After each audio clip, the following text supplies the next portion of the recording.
আমাদেরকে 50,000 শূন্য পদে ইন্টারভিউ নোটিফিকেশন অবিলম্বে দিক। আমরা আর কিছু চাই না।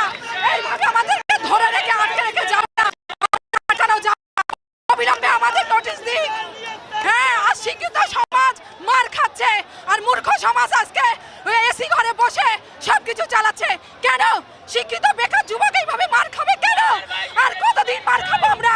আমরা মার খেতে চাই না, আমাদের নোটিফিকেশন দিক। আমরা স্কুলে ফিরতে চাই।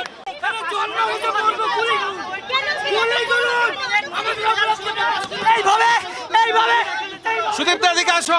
মিছিলকে ভঙ্গ করেছে আমাদের এইভাবে। আমরা শুরু করেছিলাম, গুতি মারা কিল মারা মেরে তুলছে এই লোকদাস পুলিশের এই যাত্রীরা এইভাবে আমাদের ওপর অত্যাচার। আমরা শান্তিপূর্ণভাবে মাতৃ মিছিল শুরু করেছিলাম। আজকের এই শান্তিপূর্ণ মিছিলে আমরা আমাদের দাবি দাওয়া নিয়ে এসেছিলাম।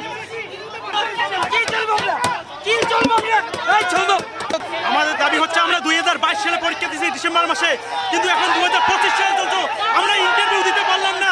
আমাদের দুঃখের কথা আর কি বলবো। দিদি, আপনি একটু আমাদের সহায় হন, আমাদের একটু ইন্টারভিউর ব্যবস্থা করে দিন। নমস্কার বন্ধুরা, আমার নাম ধ্রুবজ্যোতি সরকার। দ্রুত নিয়োগ চেয়ে পথে 2022-এর টেট উত্তীর্ণরা, হকের দাবিতে ফের রাজপথে চাকরি প্রার্থীরা। মিছিল শুরু হতেই সল্টলেকে ধরপাকড়। দ্রুত নিয়োগ চেয়ে পথে 2022-এর টেট উত্তীর্ণরা। করুণাময়ী থেকে মিছিল শুরুর আগেই উত্তেজনা। প্রাথমিক শিক্ষা পর্ষদ পর্যন্ত মিছিল 2022-এর টেট উত্তীর্ণদের। মিছিল শুরুর আগেই আন্দোলনকারীদের আটক পুলিশের। 8 বছর ধরে বঞ্চিত, মুক্তি চাই। মুখ্যমন্ত্রীকে নিশানা টেট উত্তীর্ণদের।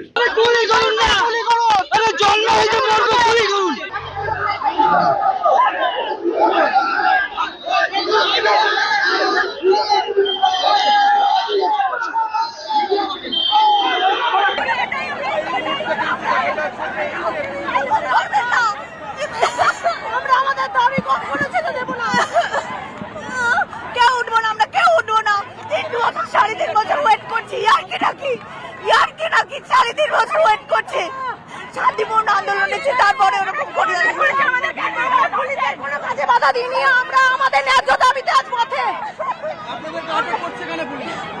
ওনাদের সরকার থেকে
আমরা 22-এর ডেটে স্বচ্ছভাবে বাস করেছি।